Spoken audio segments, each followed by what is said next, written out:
They cropped me out of the group photo. Didn't even try to hide it. Just snipped me out like I was a glitch in their perfect little family canvas. That's when I knew this wasn't just in my head. Last week, Sunday morning brunch as usual at my mom's house. But this time, no invite. Not a text, not a hey, you coming? Just radio silence. So I'm minding my business, scrolling Instagram while sipping lukewarm coffee in bed. And bam, my sister posts a group photo. Everyone smiling at the table I helped build in that stupid backyard. New chairs I helped pay for. The same chairs I got cussed out over when I said maybe let's split the bill this time. But it's not just the photo. It's what's not in it. Me, not a trace. And I wasn't the only one who noticed. A friend deemed me like, wait, weren't you supposed to be there? Cue the internal spiral. And I wish I could say this was the first time, but nah. This was just the latest chapter in a pattern so old it's practically family tradition. Let me back it up. A year ago, I was the golden child once, or at least, I thought I was. The firstborn, the responsible one. Paid my own tuition, helped raise my younger siblings when dad dipped, covered mom's rent that one year when her job went to hell. I was the backbone. And then my siblings grew up, got jobs somehow, and started throwing shade like I was the clingy one. You're too intense, you overreact, not everything's about you. Okay, but who drove 10 hours to bail you out of your drunken, disorderly mess? Who loaned you money when your credit was trash? Who picked up dad's hospital bill when no one else even showed up? But fine, maybe I'm too intense. Maybe I shouldn't have expected loyalty from people who can't even spell the word. Anyway, flash forward to 2 months ago. Mom throws a just family dinner. I get a text 3 hours before it starts, not an invite, a FYI. Like, hey, if you're free, dinner at mine. If I'm free? I ignored it. That's when it started to click. I wasn't a guest anymore. I was an afterthought. Then came the birthday. My little brother turns 24. They rent a cabin. Rent a damn cabin, with matching flannel PJs and a freaking waffle bar. Everyone's there. Everyone except me. Want to know how I found out Venmo? Someone paid my sister $40 with the note for waffle weekend. Are you kidding me? I straight up asked her, what's this about a cabin? She replies, oh, we just thought you'd be busy with work stuff. Work stuff? Screw that. I work remotely. I've always worked remotely. Y'all know this. It was a choice. A deliberate exclusion. And that, my friend, was when I started collecting receipts. Digital, emotional, everything. This morning, I finally open our old group chat. Guess what? There's a new one. A new family group, Family Plus, or some cringy name like that. I'm not in it. Never was. How do I know? Because my baby cousin accidentally screenshotted it and sent it to me. The chat had dinner plans, memes, even updates about grandma's surgery last month, something they told me was too minor to mention. Too minor. She was in the ICU for 48 hours. That was my tipping point. Not the brunch, not the waffle weekend, not even the damn group photo. It was realizing that every single one of them had agreed, in silent sync, to cut me out, to move on with their curated family aesthetic. I didn't fit the vibe anymore. And maybe that would have hurt less if it wasn't for the twist I found out 3 weeks ago. But that's a whole other can of betrayal I'll unpack in part 2. Let's just say it's the kind of thing that makes you reread your birth certificate like it's a murder mystery. 3 weeks ago, I did something I never thought I'd do. I spat in a tube.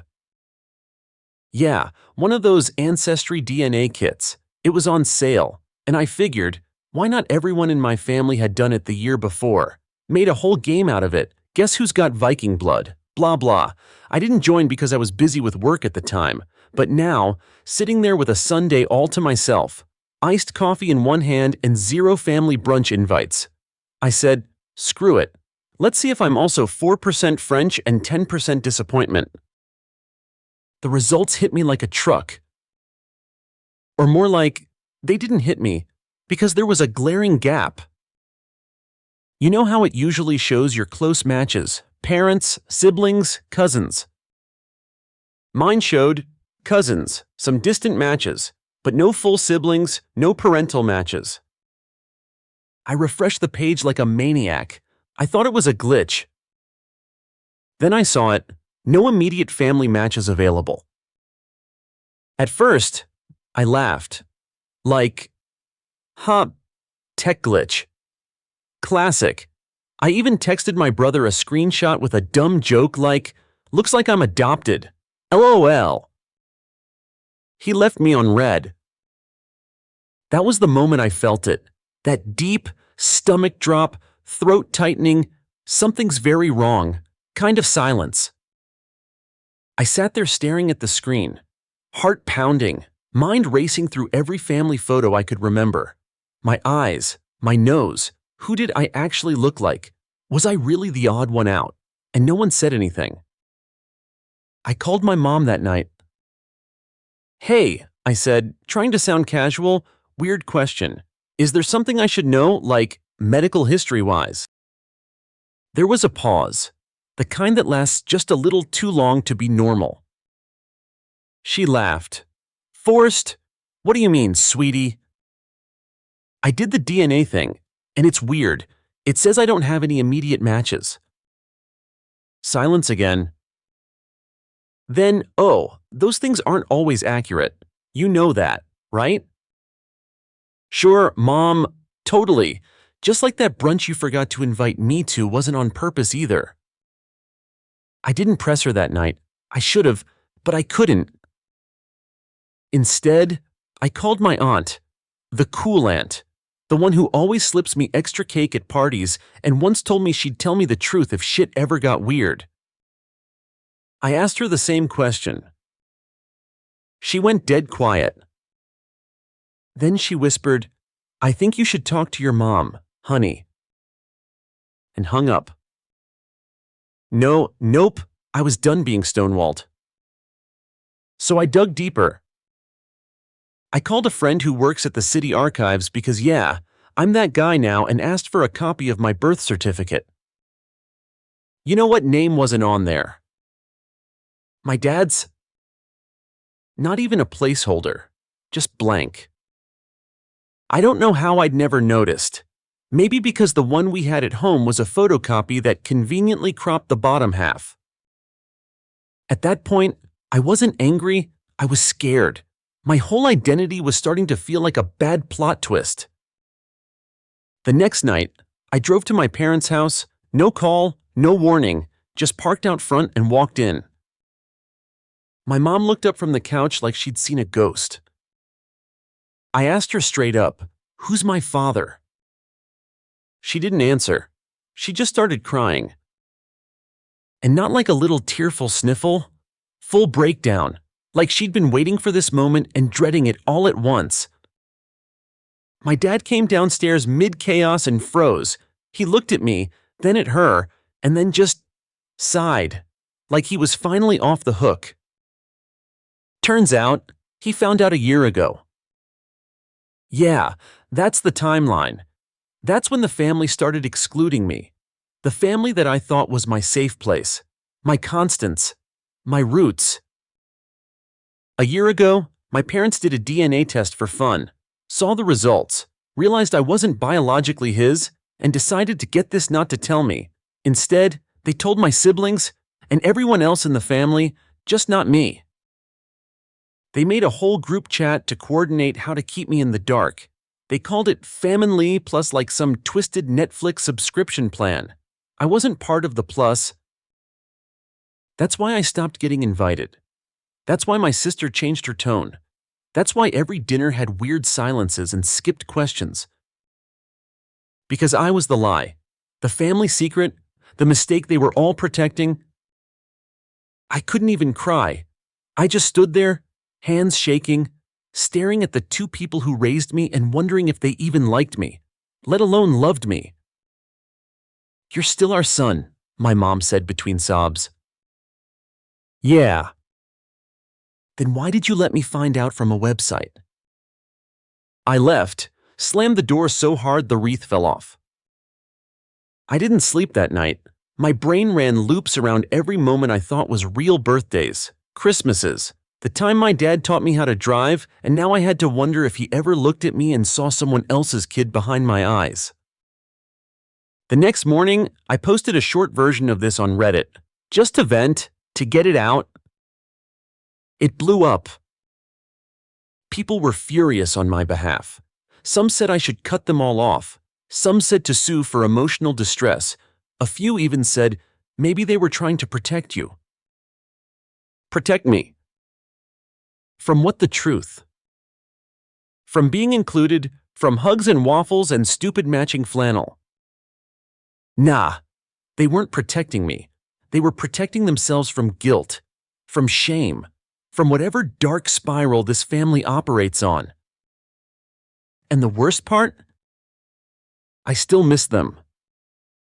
Even after all that, even after the betrayal, the silence, the secrets, I missed my siblings. I missed the dumb group chats and the bad jokes and the way we used to laugh until someone spit out their drink. But I couldn't go back. Not now. Not like this. Something had broken, and I didn't know if it could be fixed. All I knew was, if they thought I'd stay quiet and keep playing nice. They picked the wrong damn scapegoat. 2 days after the DNA bombshell, I turned off my phone. Not metaphorically, literally, shut it down, threw it in a drawer, and left it there. The silence was intoxicating. No more group chat pings, no fake "are you okay" texts, no guilt-laced voicemails from my mom trying to cry her way out of accountability. I needed to think, and honestly, I needed to not feel like I was drowning in everyone else's panic. So I drove, packed a bag, filled the tank, and hit the highway toward the coast. No destination, just movement. Something about driving with the windows down and the music too loud felt like breathing again. It was during that drive somewhere between 2 gas stations and 3 gas station sandwiches that I decided I wasn't going to be their secret anymore. They had a whole year to come clean. A whole damn year to talk to me like a human being instead of tiptoeing around like I was a live grenade. Instead, they chose to build an alternate reality where I was just phased out. Fine. If they could build their narrative, I could build mine too. But mine was going to come with facts, receipts, consequences. That night, I booked an appointment with a therapist. I needed a professional, someone who wouldn't gaslight me with, "they were just trying to protect you." BS. I wanted clarity, a reality check, and maybe a game plan. Next, I made a list. Literal pen-to-paper list. Who knew what? When they found out? Who stopped calling? Who unfollowed me first? Who threw the first passive-aggressive brunch? It was long. My family isn't small. There's the core 5: me, my parents, 2 younger siblings, but we've also got cousins, uncles, step-grandparents, and a rotating cast of in-laws and honorary aunties who somehow get more say than I do. Turns out, almost all of them knew. Some found out through whispers. Others were told outright. But not one of them thought to pull me aside, send a message. Nothing. Even my cousin Jake, who once cried on my shoulder for 3 hours about his boyfriend cheating, just nodded along like this was fine. So guess what? They all went on the list. And then I made a second list, what I controlled. My dad's will. I was the original executor. Had copies of the trust from when I helped him redo it after his heart surgery. Guess who has access to the documents now? Me. The family photo albums, mostly digital now, and I was the one who scanned them all. Guess who has the cloud password? Still me. The garage, half the tools in there are mine. My money, my time. And the new grill I bought it last Father's Day. Receipt still in my inbox. Little things, sure, but they mattered. Because I wasn't just cut out, I was erased after building half the damn foundation. I emailed my lawyer, asked what it would take to revoke executor rights, update digital property, reassign shared assets, and he didn't even flinch. Totally doable. You just need to document the timeline and explain the breach of trust. Well, buddy, I've got documentation coming out my ears. And that's when the tide shifted in my head. This wasn't just about hurt feelings anymore. This was about power, ownership, boundaries. If they could make decisions behind my back for a year, then I could make decisions without them now. The next move came quicker than I expected. I got an email from my dad, subject line talk. I opened it. It was short, way too short for something this big. I want to explain things. We made mistakes, but we still love you. Can we meet? Nope. Love doesn't work like that. You don't still love someone after ghosting them while they unravel. That's not love. That's damage control. I didn't reply. Instead, I updated my Reddit post. Told the story, stripped down, no sugarcoat, no fluff. The comments exploded. People DM'd me. Some shared their own family betrayal stories, DNA surprises, secret half-siblings, favoritism that left scars. It was weirdly comforting. Like I wasn't just losing a family, I was gaining a tribe of people who got it. Someone even said, "You're not overreacting, you're underreacting, if anything." That hit me. So I made my next move. I texted my youngest sister, Emily. Of all of them, she was the most torn. I could see it in her eyes during every awkward dinner. She hated the lying. She sucked at pretending. "Want to talk?" I wrote. She replied instantly, "Yes, please." We met at this little park near her campus. Neutral ground. She looked like she hadn't slept. I didn't sit, just stood, arms crossed, letting her speak first. I didn't know what to do. She said, "Mom made it sound like you already knew. Then when you didn't," I panicked.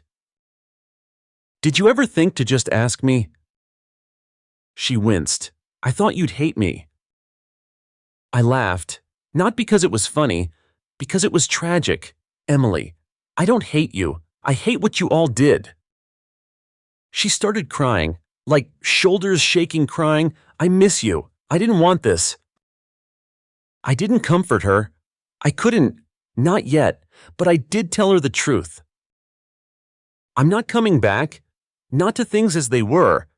I'll talk, but I'm done pretending this family isn't messed up." She nodded. "I get it." Then she handed me something. A flash drive. "What's this?" She bit her lip. Screenshots, group chat history, messages between mom and dad about the DNA stuff. I stared at it like it was radioactive. "You're giving this to me." "I want to fix what I can," she whispered. I didn't say thank you, just took it and walked away. Power? That's what I felt. Not revenge yet, but power. The kind that makes people sweat. The kind they didn't think I'd ever claim. Back in my car, I plugged in the drive. Messages. Dozens, maybe hundreds. Conversations where they planned how to ice me out, how to phase me into a less involved role in the family. Even jokes about how he probably won't notice. They underestimated me. Again. Well, not this time. 2 days after I got the flash drive from Emily, I did the thing no one expected. I showed up. Uninvited, unannounced, right in the middle of one of their cute little monthly BBQs. How did I know it was happening?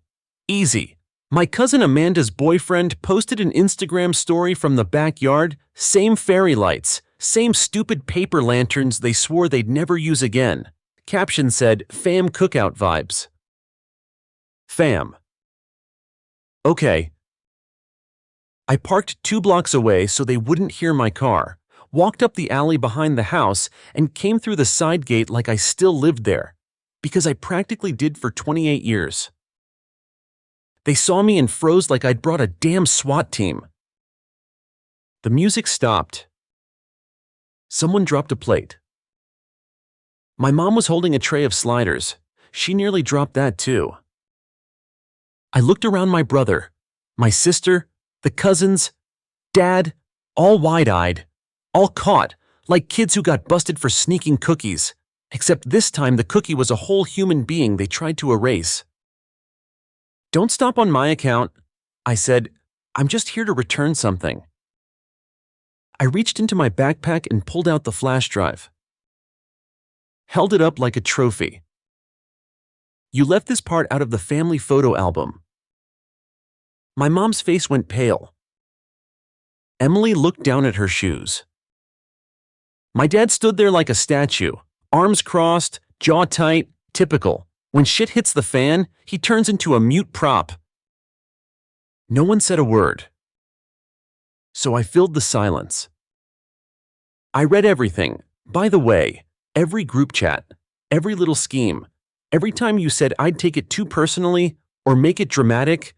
Newsflash, I'm allowed to take it personally when you all cut me out of my own life. Still nothing. So I kept going. I get it now. I was the liability, the secret, the reminder of something ugly you didn't want to deal with. So instead of telling the truth, you decided to gaslight me for a full year. Still nothing, just twitchy glances and clenched jaws. Then I turned to my dad. "And you knew, and instead of acting like the man I thought you were, you let everyone else rewrite the rules and hoped I wouldn't notice. You're not spineless, you're complicit." That's when he snapped. "You don't get to come in here and insult us like this," he said. "Oh, I don't, that's cute," I shot back. "You rewrote my life behind my back, and I'm supposed to what? Shut up and pass the ketchup." "You're overreacting." "Nope, wrong answer." I stepped forward.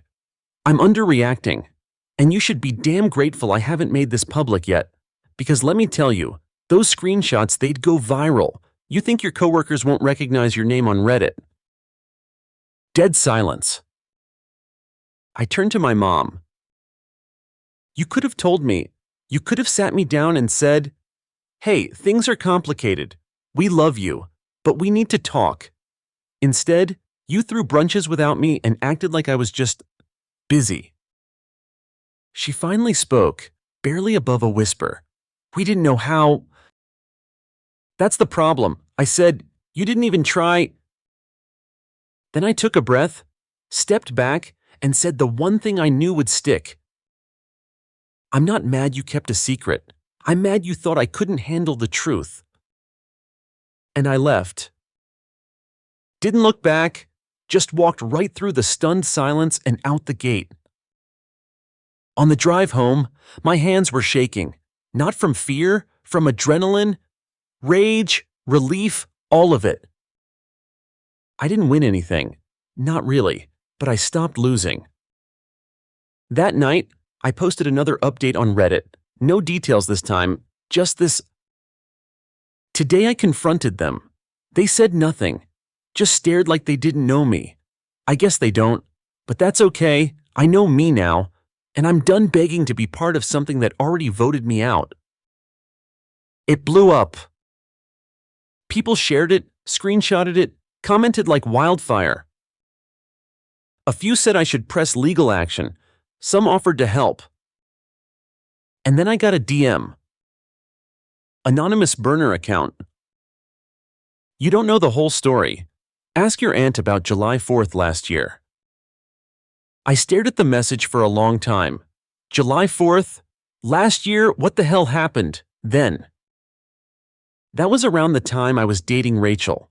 We were supposed to go to the family cabin but canceled last minute because she got the flu. Wait. No. We didn't cancel. She canceled. I ended up staying home and binge-watching Breaking Bad for 3 days straight. That was when everything shifted. That was when I stopped being invited. What the hell happened that weekend? I texted my aunt, dad's sister, the only one who didn't pick a side, or so I thought. Hey, what happened at the cabin on July 4th last year? Her reply came fast. We need to talk, in person. Now that's when the blood drained from my face. Because whatever happened up there, it was the missing puzzle piece, the thing they were really trying to hide. Worse than the DNA, worse than the group chat. The real reason I got cut out, 2 days after my aunt's cryptic, "We need to talk," I met her at this tiny coffee shop we used to go to when I was a kid.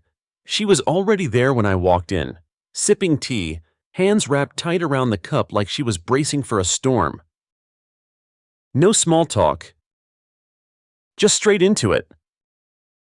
What happened at the cabin last 4th of July? She looked up slowly. Her eyes were tired and sad, like this whole secret had been gnawing at her for too long. I wanted to tell you, she said. I told them not to do it, but your mom, she panicked. Do what? Start talking. I said, I'm out of grace.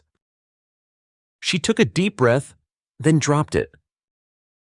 Apparently, last July, while I was home watching Walter White self-destruct, my family was up at the lake house with Rachel, my girlfriend at the time. Yeah. Rachel, the woman I thought was sick, wrapped in blankets, texting me that she was too weak to move, but wished she could be with me. Lying straight to my face because she was with someone. Specifically my brother. Yeah, my brother. They were caught hooking up in the boathouse. Let me say that again.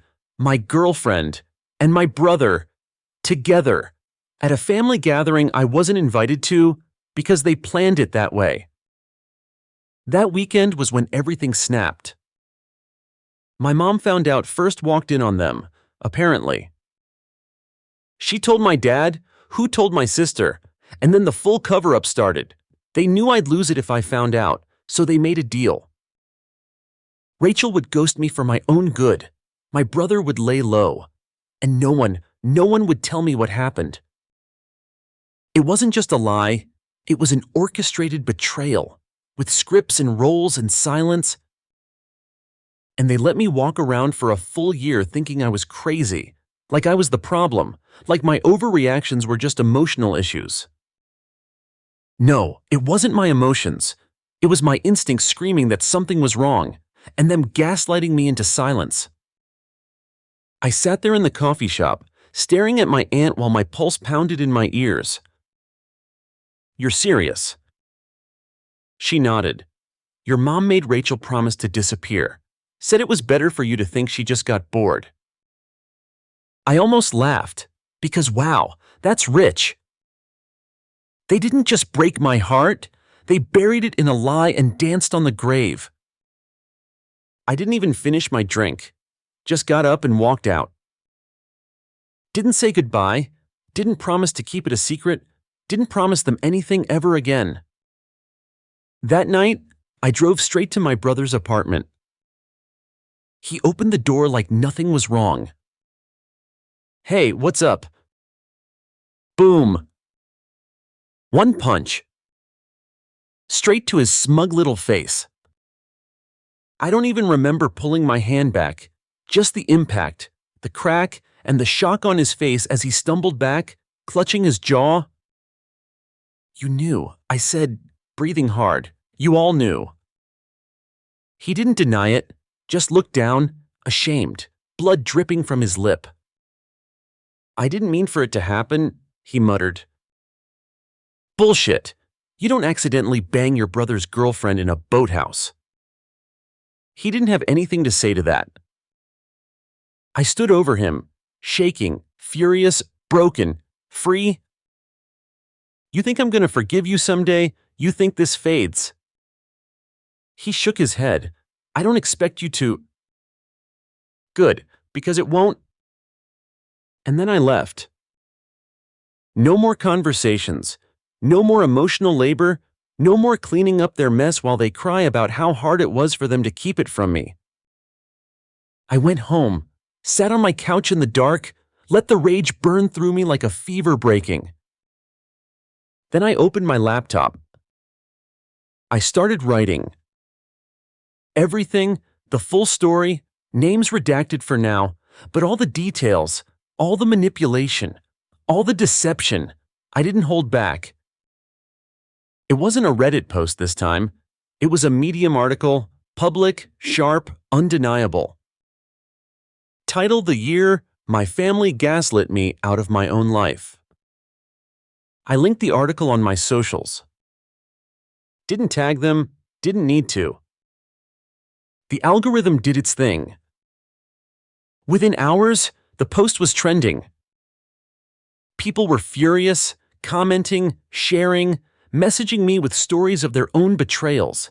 People from high school, old coworkers, even distant relatives. And then the calls started. Blocked everyone. You don't get to be outraged now. You had a year. Emily messaged me, you really posted it. Damn right I did. She didn't defend them, just said if they come after you, I'll back you. And for the first time, I believed her. Then Rachel. She called from a new number. I answered on speaker just to hear what kind of trash excuse she had. I didn't want to hurt you, she said. It just happened. I was drunk. Click. Nah. You don't get to plead the wine defense after lying in a group chat for a year. This isn't Grey's Anatomy, this is real life, and in real life, actions have consequences. And oh baby, the consequences were just getting started. Because the final move was mine, the fallout hit fast. My post went viral in under 48 hours. Comments flooded in, some people shocked, others angry on my behalf, and more than a few just saying, "This is why I don't talk to my family either." The truth has a way of cutting through the noise. You know what's wild? No one from my family denied it. Not once. They didn't comment, didn't post their version, didn't even try to gaslight me back, because they knew the receipts were real, and they were scared shitless that I'd drop names next. They weren't worried about me, they were worried about reputation, appearances, PTA boards, church groups, neighborhood brunch clubs. Screw all that. You don't get to stab someone, then worry about the blood on your shirt. So what did I do next? I kept going. I changed my phone number, updated every account, cut the last cords, told Emily I loved her but I needed space. I told her not to send updates, not to ask for check-ins, not to guilt me into half-assed healing. She cried. I felt bad, but boundaries are boundaries, and I wasn't letting anyone cross mine again. I started therapy twice a week. My therapist was blunt in the best way, told me I'd been raised in a family that used silence as control, that secrets weren't protection, they were power plays. She looked me in the eye and said, "They didn't protect you. They protected themselves from you. That's not love, that's manipulation." Boom! That became my mantra. I got a new apartment, smaller, quieter, but mine. For the first time in my adult life, my space didn't have echoes of them, no photos, no inherited furniture, no random knickknacks from childhood vacations they pretended were core memories. I built it from scratch, wall by wall, song by song. It felt good, pure, mine. And then months later, something unexpected happened. I got a letter, a real one, not a text, not a DM, a physical envelope in my mailbox. From my dad. It was short. "I know I failed you. I don't expect forgiveness, but I want you to know I've left you something in the trust. Not out of guilt, because you earned it. Even if you never speak to me again." I laughed when I read it. "You think money fixes betrayal? That's rich." I didn't reply. I didn't cash anything. I filed the letter away in a drawer, under shit that doesn't change anything. Forgiveness isn't for free. It's earned, and they haven't earned an ounce. But here's the thing, no one tells you when you go no contact with your family. It's lonely, even when it's necessary. There were nights I sat on my couch and just missed the noise, the chaos, the fake normal, even the arguing. Because familiarity is a hell of a drug, but that doesn't make it love. Love isn't built on secrets. So I filled the silence with new things. Started volunteering, met a few people who'd also been cut off for reasons that sounded all too familiar, found community in the most unexpected places: online support groups, forums, random strangers who became lifelines.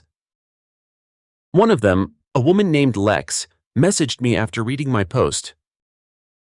She wrote, "You don't know me, but your story saved me from going back to a family that doesn't want me. Thank you." That message wrecked me, in the best way. Because all the pain, all the nights I felt like I was the problem, suddenly had purpose. I kept writing, more posts, more stories, not all about the betrayal, but all honest, And it started to grow. People started reaching out, not just with sympathy, but with shared survival. Turns out, there are a lot more of us out here. People who woke up one day and realized that blood doesn't mean loyalty, that silence isn't love, that family isn't who shares your DNA, it's who shows up when it matters. I didn't just heal. I transformed. My voice got louder, my spine got straighter, my circle got smaller but real. And somewhere along the way, I stopped needing closure from them. I gave it to myself. Because closure isn't an apology. It's a decision. To stop looking for answers in places that only offer hurt, to stop chasing people who wouldn't flinch if you vanished, to start building something better with people who actually see you. And here's the final twist. I'm grateful. Not for the betrayal, but for the clarity. If they hadn't cut me out, I never would have learned how to build my own table. If they hadn't lied, I wouldn't have learned how to spot the truth in people. And if they hadn't pushed me away, I'd still be standing at their door, begging to be let back in. Now, I am the door. And I decide who gets to knock. So to anyone reading this, wondering if it's okay to walk away from people who share your last name, it is. You are not a bad person for choosing peace over proximity. You are not dramatic. You are not overreacting. You are waking up. And once you do, there's no going back. Only forward. That's where I'm headed now. No more hiding, no more silence, just me whole, honest, and finally, free. The end, but not my end. Just the beginning. Story 2. Late last night, I sat at my desk, balancing our joint budget for wine and dinner. Then I saw it, a $5,000 transfer to some shady LLC Brightwave Consulting. It's April, and in 2 days we'll host Clara's family. That check should be for wine, not secret payments. I'm Evan, 37. I run Nebula Interactive, my indie game studio in Seattle. We're weeks away from launching Celestial Drift, a space explorer RPG I've coded and funded myself. Credit cards, late nights, DIY everything. Now I have a team of 6, a leased workspace, and hope. Clara, my wife, is 34, a marketing exec. She's polished and confident. She planned to launch campaigns elegantly, but lately, she's distant. Her smiles don't reach her eyes. I brushed it off as stress. Tonight, I went through our bank records under the excuse of planning the dinner. I logged in to double-check how much to spend on wine and appetizers. That's when I noticed the charge. Shock. My heart sank. $5,000. No memo, no receipts, no explanation. Brightwave Consulting sounded like another consultant we didn't need. My fingers hovered over the mouse. Where did that come from? I confront Clara later. Did you book Brightwave for launch? She sips her latte. Something our marketing team arranged? Marketing team? Our team's me, 2 coders, and a QA guy. She's being vague. My nerve tightens. I nod and leave it there. But I don't sleep. That payment bugs me. By dawn, I logged in again. Another transfer $3,000 to the same LLC. No matching invoice. Just money draining from our future. I dig deeper. The LLC is a ghost. No site, no filings. Just a P.O. box in Delaware. My gut screams something's wrong. While Clara sets the table for her dad, mom, and sister Vanessa, family of critics and wine snobs, I rummage into our shared cloud. A locked folder appears with a password prompt. She's never locked anything. I guess Rover 1988, her childhood dog and birth year, then gain access. Inside, I find everything emails between Clara and Marcus, a venture capitalist her father introduced. The emails start polite, then intimate. By last November, they're explicit. By December, they're plotting after Celestial Drift launches. We divorce, we take 1/2 the studio with Vanessa's legal help. Marcus writes back, we'll inflate valuation. Your family ties will bury him. My blood runs cold. Betrayal lives in that code. They've planned this for months. She's not just cheating, she's shopping me out of my own company. Another email Clara claiming she's been consulting on my game to legitimize an asset claim. Vanessa drafting court documents. Marcus promising to support her case. They talk about transferring ownership, preparing legal routes to claim my stake all while I grind through lines of code, under coffee lights, believing she was behind me. My world tilts. Every pitch I delivered, every "we will name the game after our dream" moment, all a lie. I screenshot everything, guilt flares, mingling with fury, the wine budget, those silent command from parent and sibling, their silent plan bleed me dry after I bleed myself dry building Celestial Drift. Dinner starts, Clara's family walks in, her dad, Richard, eyeing everything with that half smirk, Mom Elaine's gaze a challenge, Vanessa's lawyer glare sizing me up. Clara greets them as my arm around her waist. Smiling husband, perfect. Betrayed. They dine around me. Toasts to success, to launch, but they've already launched betrayal. My eyes flick across the table. Every praise for my hard work feels hollow. Insult after silent insult. They assume I don't know. Inside me, I'm silent, angry, fractured, but present. After dinner, I go upstairs to my studio. I sit at my desk, no clarity, thoughts swirling. I find Aaron, my lead coder, still working. I give him a nod like we share militant half-secret truth. We'll keep this going, but we'll survive. The calm I project belies nuclear storm beneath. 3 days until launch and I'm no longer the naive husband.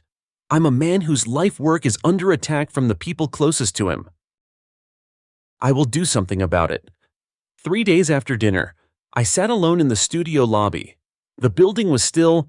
The hum of a vending machine and the tapping of my foot filled the silence. Clara thought she'd won, that her perfect performance around the roast chicken and artisanal wine erased everything. But I had receipts, screenshots, transfers, emails, the kind of proof that breaks a courtroom silence wide open. I needed a lawyer, a good one, someone who understood both divorce and intellectual property law. That's how I met Maya Cheng. Your wife's sister is her attorney, she asked, flipping through the files I dumped on her desk. Yeah, I nodded. And they're plotting to take half my studio post-launch. She looked at me like she wanted to say what the hell but stayed professional. You realize community property laws here can get tricky, especially if your wife claims she supported your business during its growth. She didn't write a single line of code. That won't matter if she builds the right narrative, but these emails, Maya tapped the screen. This shows intent, coordinated manipulation. This could save your studio. That was something. I wasn't losing celestial drift without a fight. Maya advised silence. No confrontation, no tipping Clara off. She thinks she's still winning. Let her. So I played the part. Husband, developer, distracted dreamer. I took Clara's hand when she offered it. I smiled when she asked how the code was coming along. But behind the scenes, I dug every file, every log, every security audit. I found more. Access logs from Clara's laptop showed nighttime downloads, artwork, level design documents, system mechanics, all before our press embargo. 2 months ago, she exported a full alpha module, the diplomacy engine I'd coded over 6 caffeine-fueled weekends. Then I saw something that made my chest go hollow, a gaming forum leak. A demo from a no-name developer in Boston showcasing a feature identical to mine. Same faction structure, same influence metrics. Coincidence? I didn't believe in those anymore. I traced it back. Clara's downloads, timestamps, the leak, it lined up. And that demo, it was tied to an indie project backed by, you guessed it, Marcus. It wasn't just a betrayal. It was theft. Clara had sold my code. I called in John, our security engineer. I didn't give him the full story, just enough. Add a diagnostic ping to the alpha module. I said, like a digital fingerprint. Let me know if it ever runs outside our test servers. He raised an eyebrow but nodded, paranoid much. Let's just call it insurance.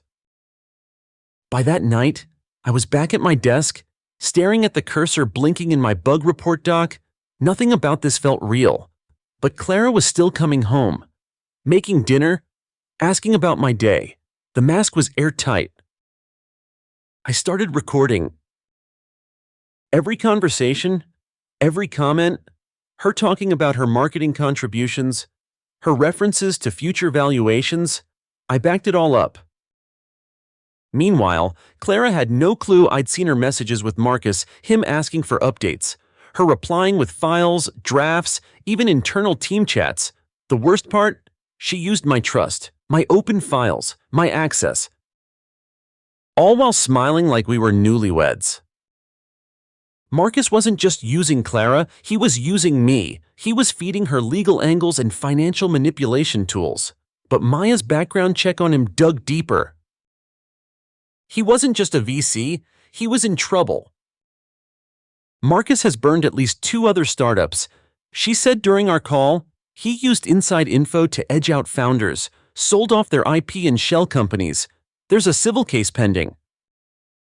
That explained why he wanted Celestial Drift. It was clean, buzzing, valuable.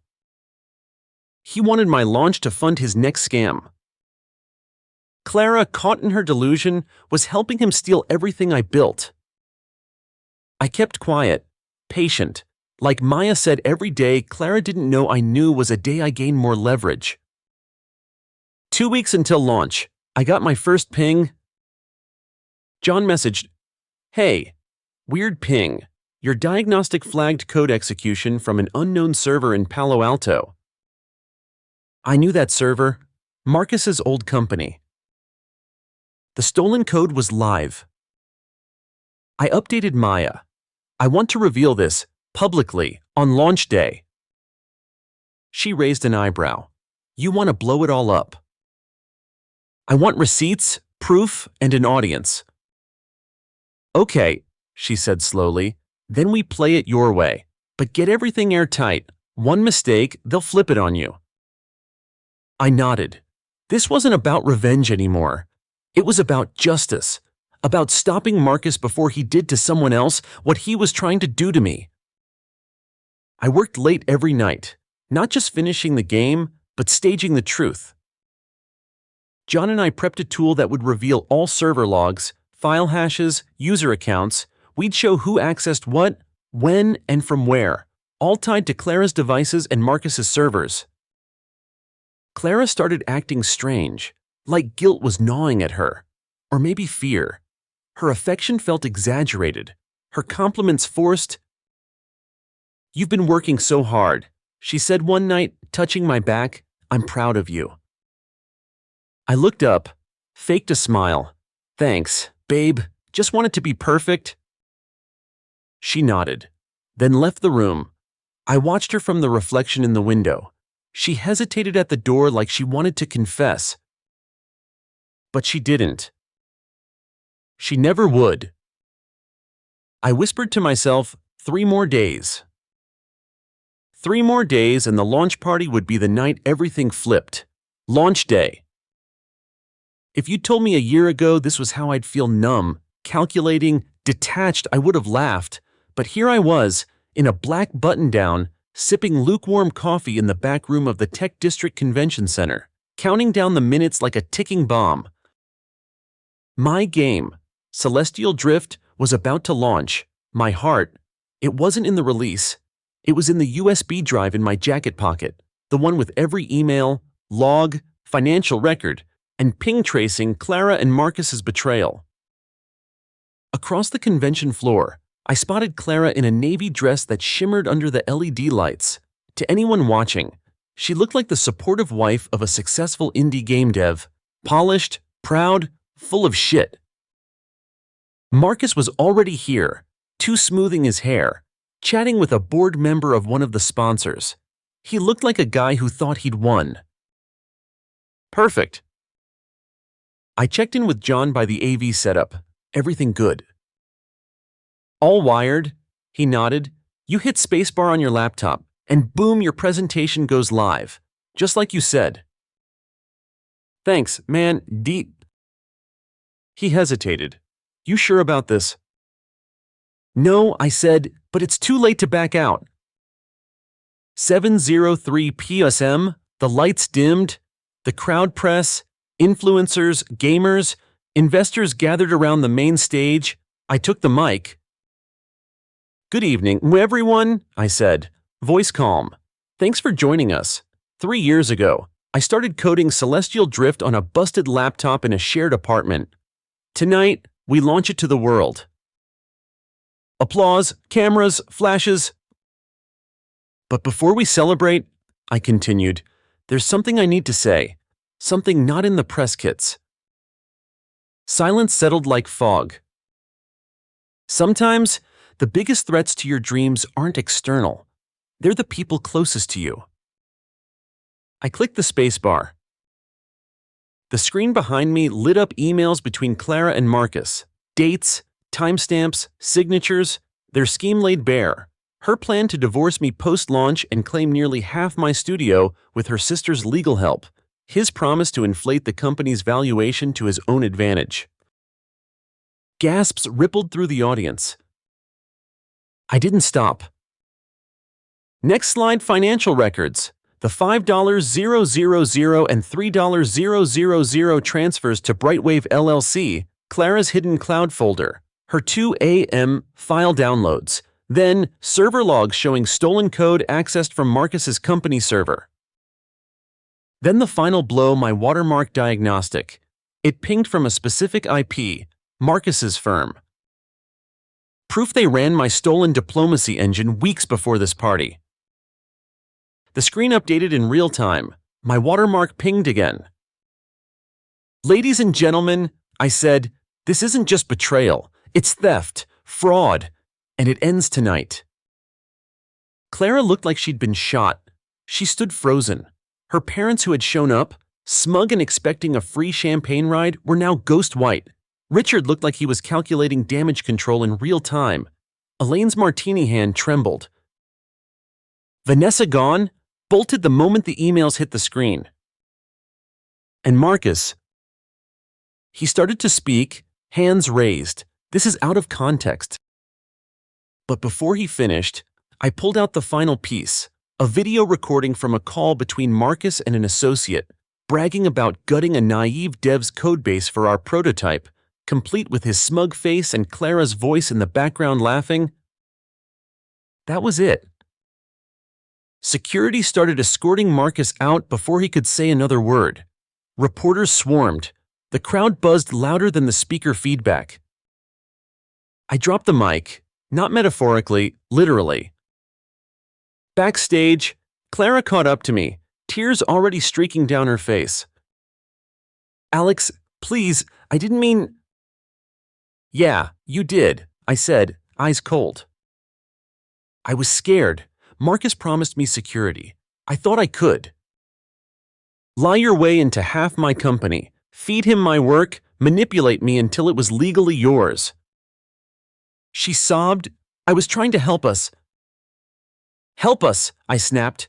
Clara, you sold me out. There's no us anymore. She reached for my arm. I stepped back. Don't.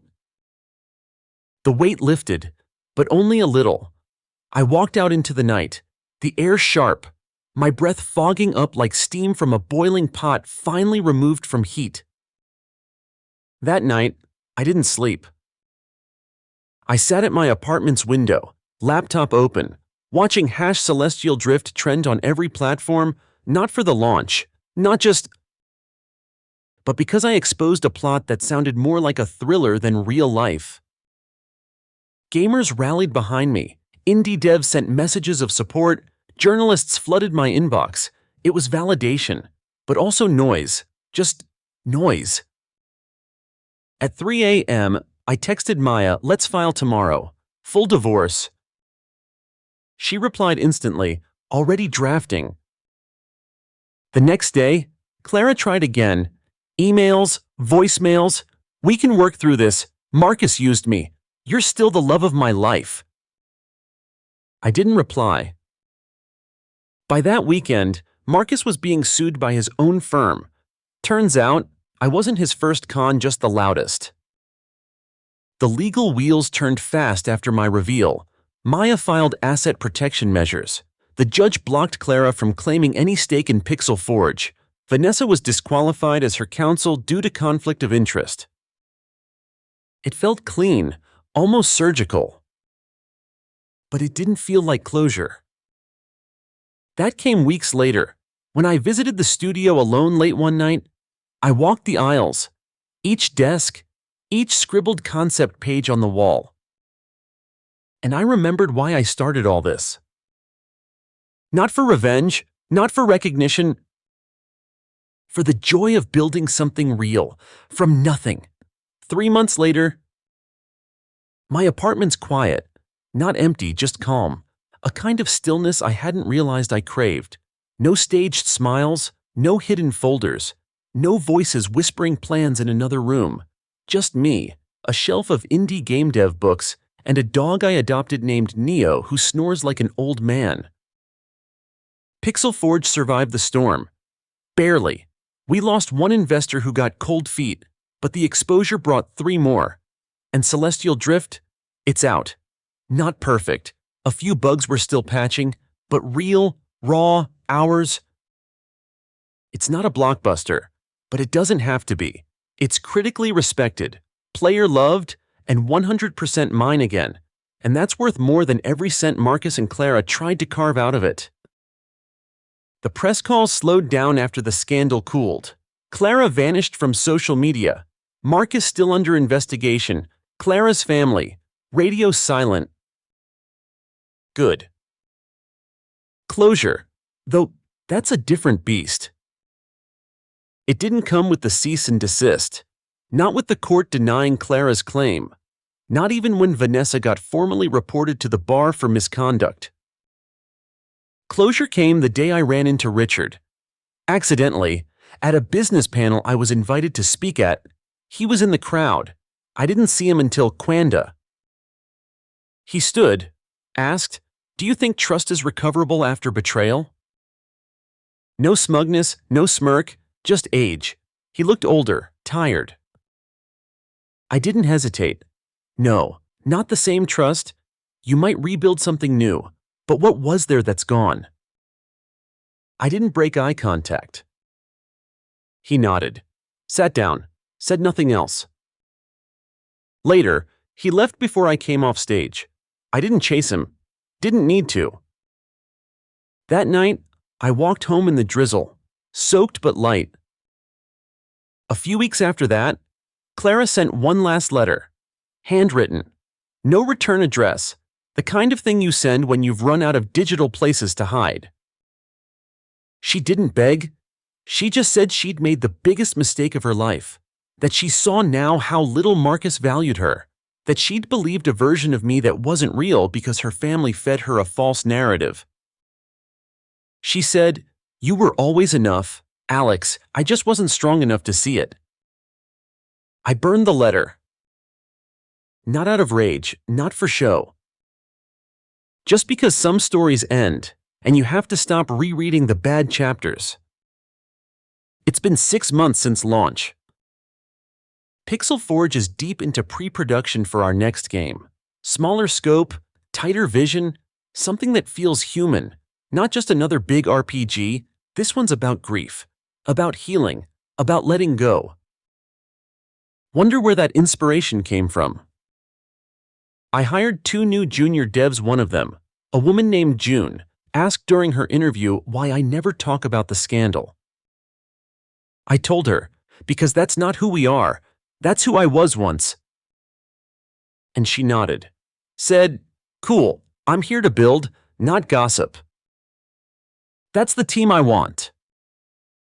People who care more about what we're making than what we've survived. I still get nightmares sometimes. I'll dream that Clara's next to me in bed, that her phone dings, and it's Marcus, that I check the bank app and there's another transfer I didn't approve. Then I wake up, Neo jumps on my chest like a sledgehammer in fur, and I remember I'm free. And I'm not bitter, not anymore. Because the truth is, betrayal didn't destroy me. It introduced me to the version of myself I'd been too afraid to become, one that isn't afraid to say no, to set boundaries, to walk away from love that hurts more than it heals. Last week, I spoke at an indie developer conference. My panel was about intellectual property and trust inside partnerships.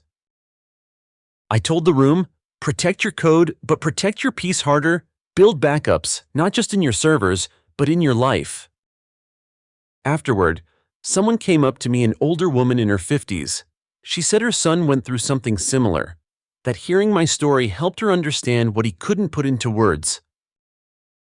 That hit different, because maybe this story wasn't just for me. I'm not looking for revenge anymore. That part of me, it served its purpose. It got me through the wreckage, but it's not where I want to live. Now, I'm focused on joy, on creation, on starting new code bases without the ghosts of Clara's emails hanging over my shoulder. I even started going out more, just little things, coffee shops, a film club on Sundays, no big dating moves yet, but maybe soon, maybe. Because I finally get it, you can't control who betrays you, but you can control who you become after. And I chose this calm, clarity, quiet, and a dog named Neo who howls when I play jazz. It's enough. More than enough. Story 3. I knew letting them stay was a mistake the moment I saw my leather couch covered in pizza grease. My name's Jordan. I'm 34 and I've worked my ass off to get here. 7-day weeks, all-nighters, burnout so deep it blurred the line between caffeine jitters and actual tremors. But after a decade of grinding as a software developer, I finally had it my own apartment in Chicago's West Loop.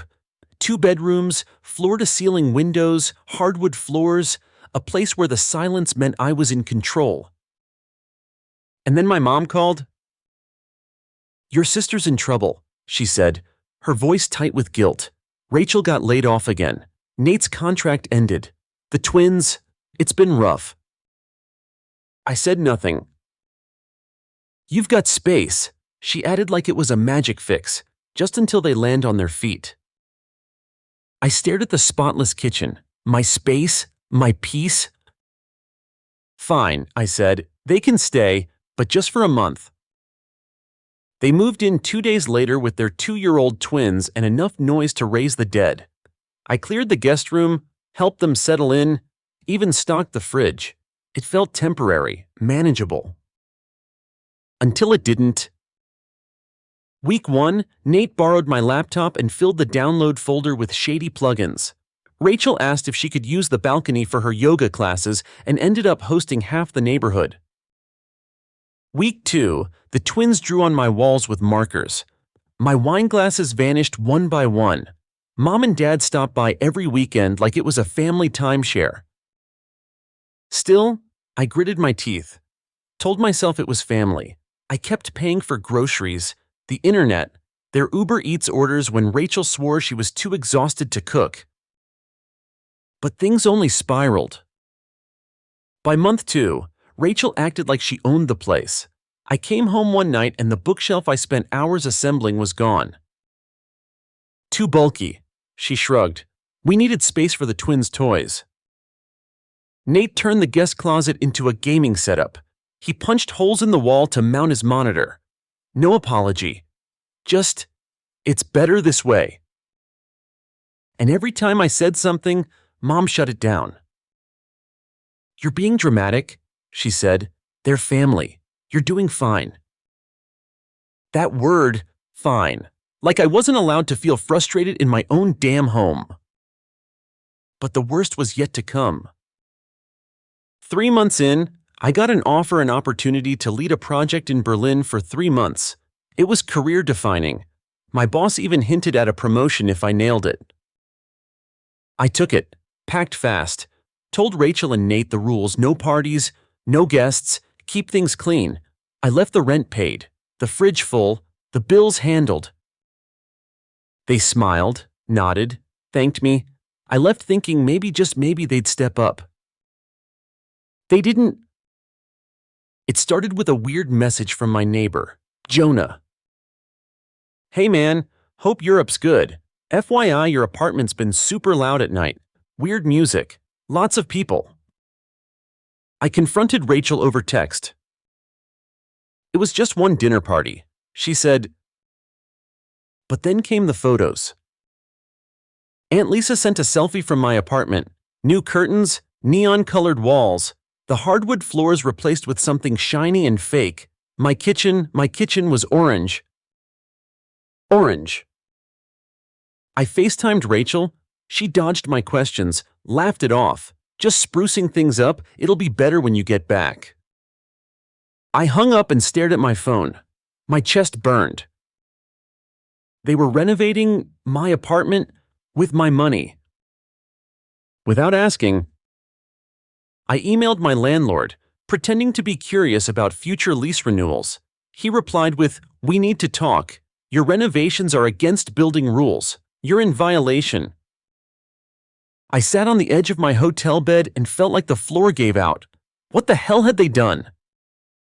I flew back early. Didn't tell anyone, just landed, cabbed it home, walked up the stairs with my bag in hand. The key still worked. But the place, it didn't look like home. Neon green walls in the hallway, orange paint bleeding into the ceiling, the smell of vinyl glue so thick I gagged. I dropped my bag, walked in, and froze. My hardwood floors gone, replaced with tacky, peel and stick tile. The pendant lights I installed replaced with a plastic chandelier straight out of a 90s catalog. The kitchen, I couldn't look at the kitchen. I found Rachel lounging on the new couch, sipping my wine. She looked up, startled. "Jordan, you're back early." Nate walked in behind her, holding a paint roller. "You like it?" he asked. I laughed. I actually laughed. "You repainted my apartment." "Well," Rachel said, "we figured it needed a refresh." "You tore up my floors." "It's family," she replied. "We're investing in your space." I looked at them both, trying to steady my breath. "You didn't ask me."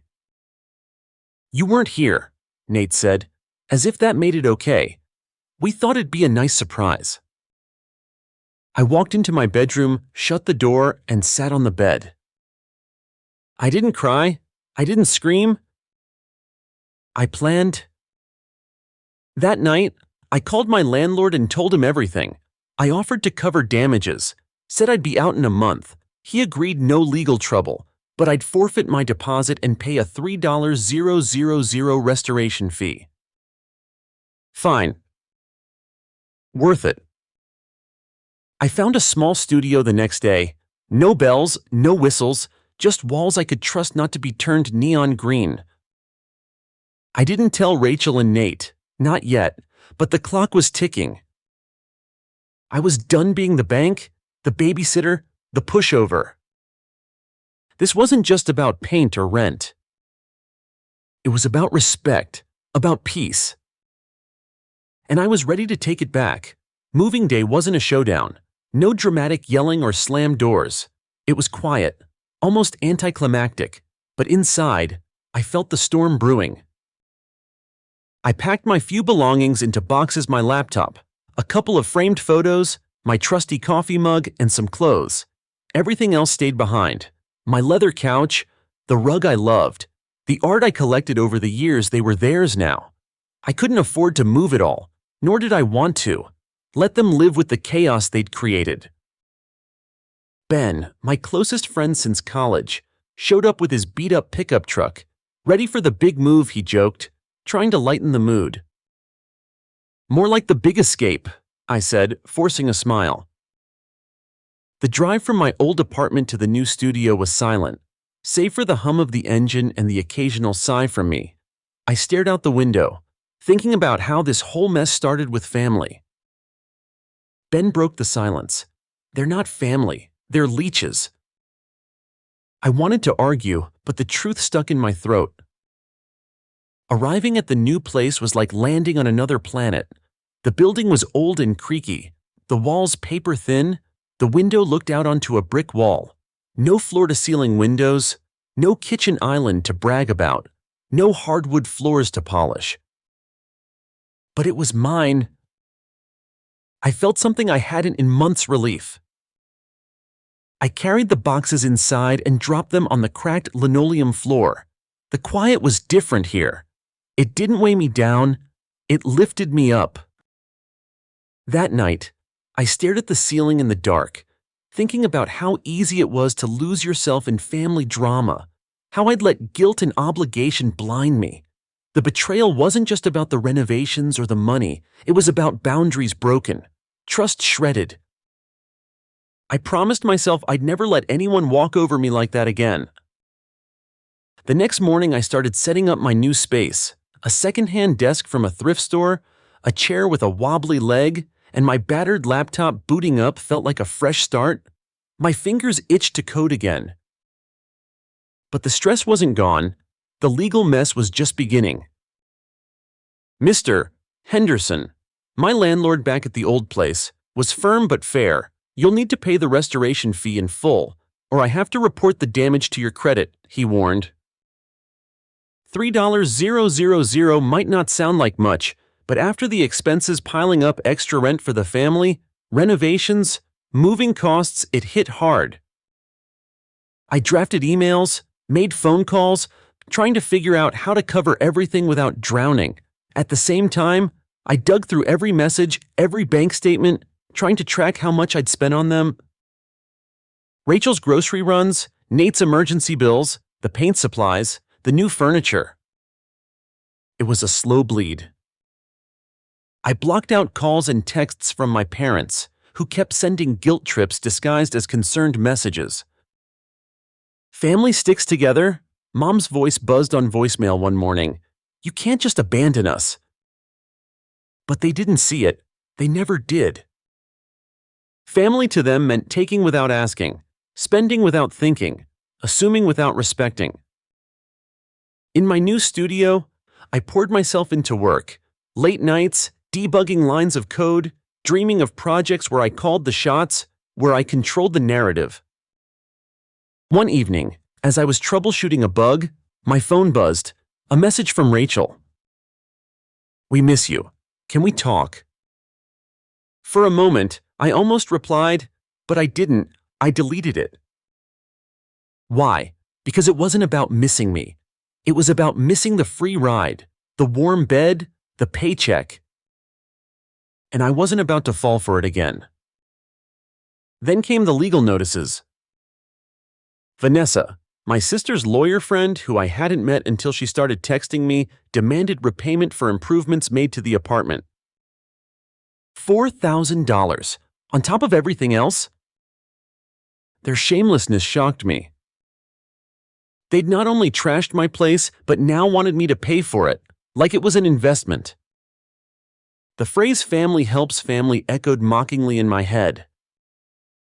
I consulted with my own lawyer, Sarah, no relation to my sister, sharp, no nonsense, and fiercely protective. We can fight these charges, she said, but it'll get ugly. I nodded. Ugly was an understatement. She recommended documenting everything, screenshots, receipts, texts. The more evidence I had, the better. So I became a detective. Sifting through my phone, my bank records, and emails, I saved everything. Every time Rachel texted about extra costs or urgent needs, I archived it. One late night, I stumbled on a text chain between Mom and Vanessa discussing how to pressure me into paying up. It's just money, Vanessa typed. We can spin it as helping family. My fists clenched. No, not this time. The final straw came when Aunt Carol showed up. Mom called one day and said, Carol's coming to stay. She has nowhere else. Carol was Mom's sister, sweet but sickly, often caught in their manipulative web. They wanted me to let her stay in my apartment. I said no. That night, Carol showed up anyway, suitcase in hand. I barely knew what to say. Mom barged in moments later, all smiles and fake warmth. This is for you, she said. Aunt Carol needs us. I looked at Carol, tired and scared, caught in the crossfire. I realized this wasn't just about me anymore. It was about survival. I wasn't the fixer. I wasn't the doormat. I was a man claiming back his life. The following weeks were a battlefield. My family's visits increased. The noise, the mess, the guilt trips, it all surged. I held firm. Each you're selfish and we're family bounced off a shield I built from pain and resolve. I was breaking free.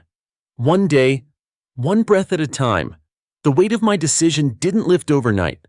Every day brought new challenges, a text from Mom reminding me that family always sticks together, Mark's angry voicemail demanding more money, Rachel's quiet apologies that felt like thinly veiled demands. I kept my distance, but the emotional drain was relentless. One evening, after a long day buried in code, I sat at my new desk and stared at my phone. A message from Carol popped up. David, can we talk? I'm sorry for everything. Her words were soft, desperate, a crack in the wall they'd built around me. I wanted to answer. I wanted to say it was okay, but I knew better. Some bridges were meant to burn. The next morning, I met with Sarah, my lawyer. She laid it out clearly. If they push, we fight. You're not responsible for their mistakes. Her confidence bolstered me, but the looming legal battle was exhausting. Back at the apartment, I tried to rebuild not just my space, but my sense of self.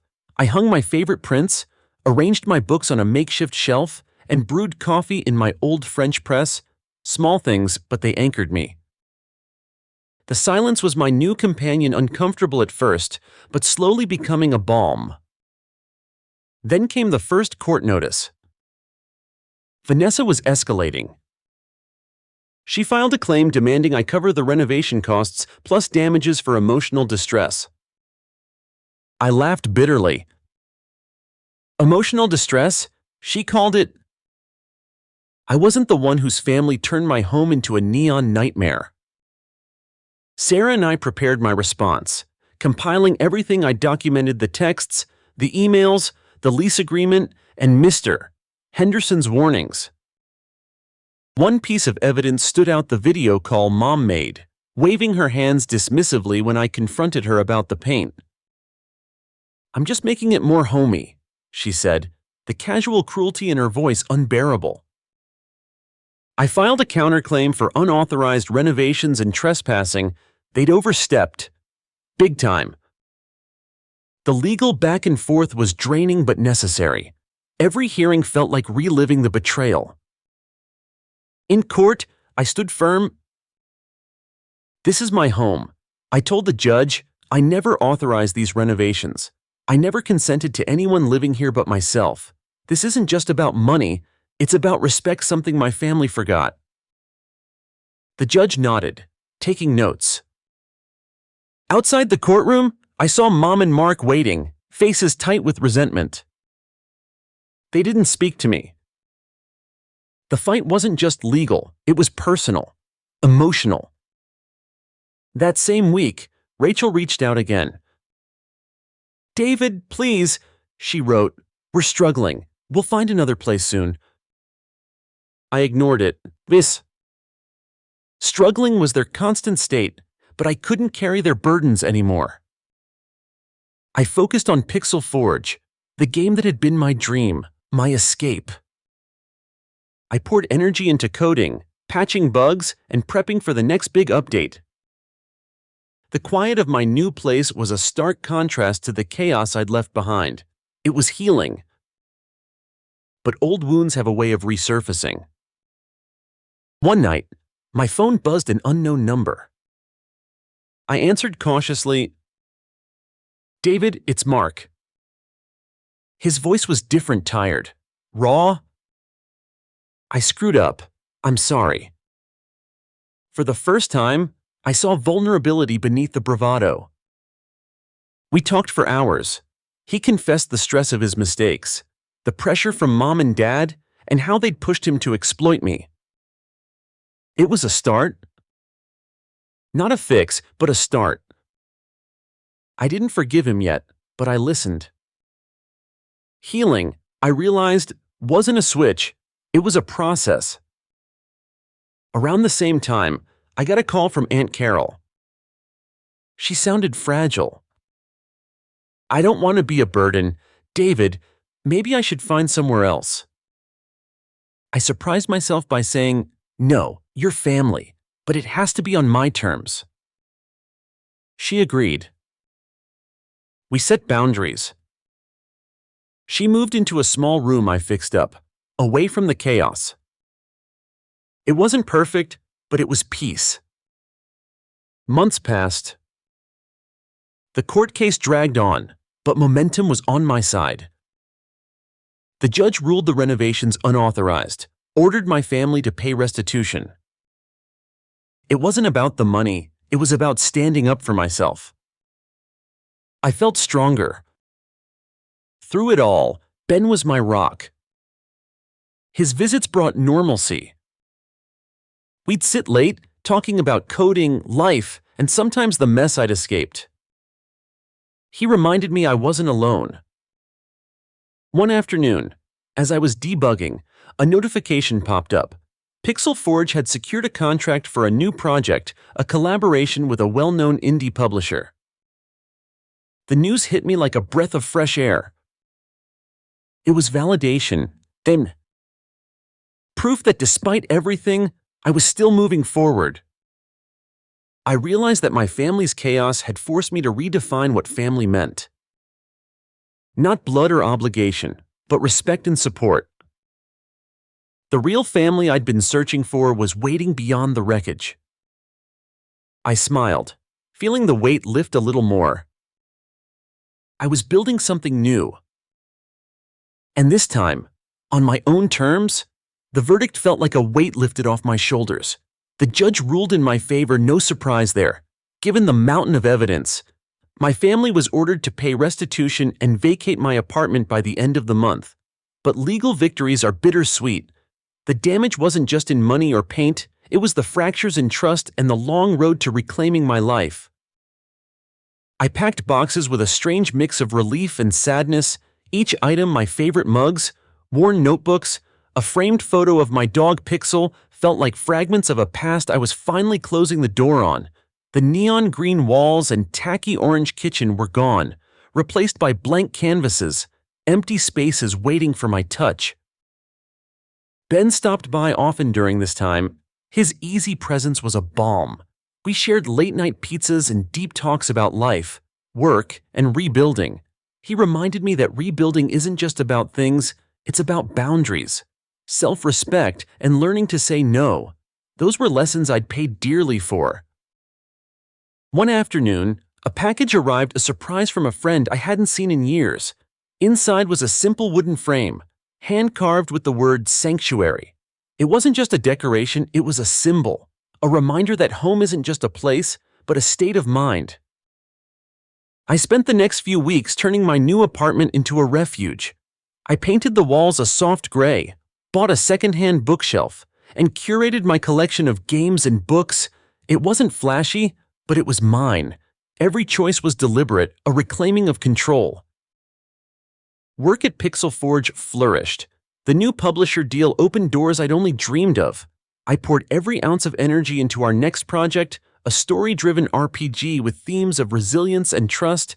Coding became my therapy, the lines of code weaving a narrative not just on screen, but in my heart.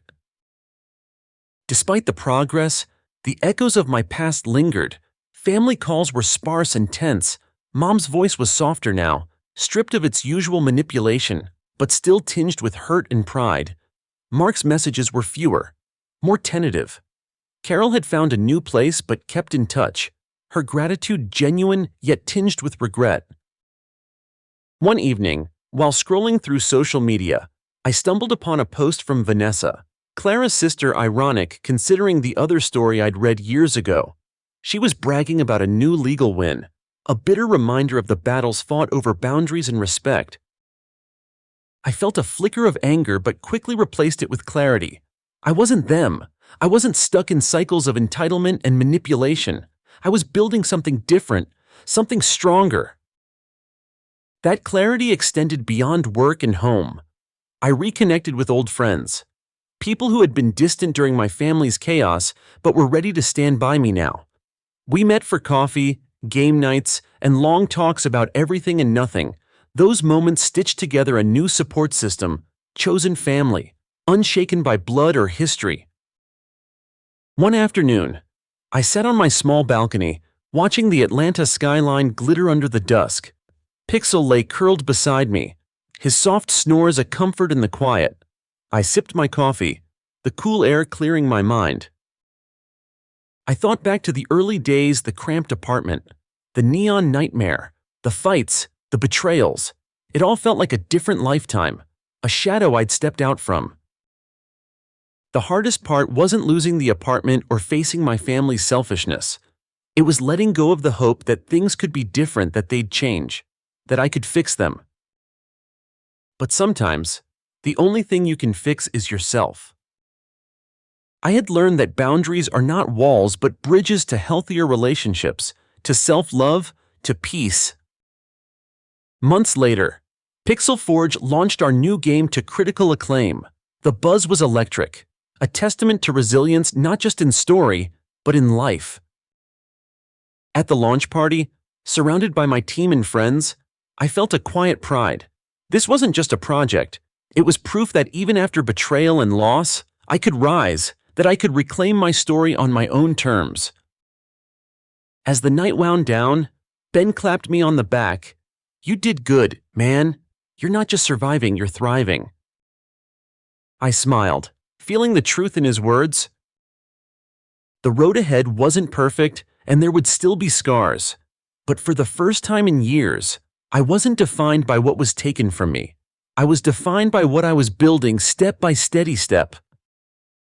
Home wasn't a place where others made decisions for me. It was a space I created, a sanctuary I guarded fiercely. And this time, it was mine,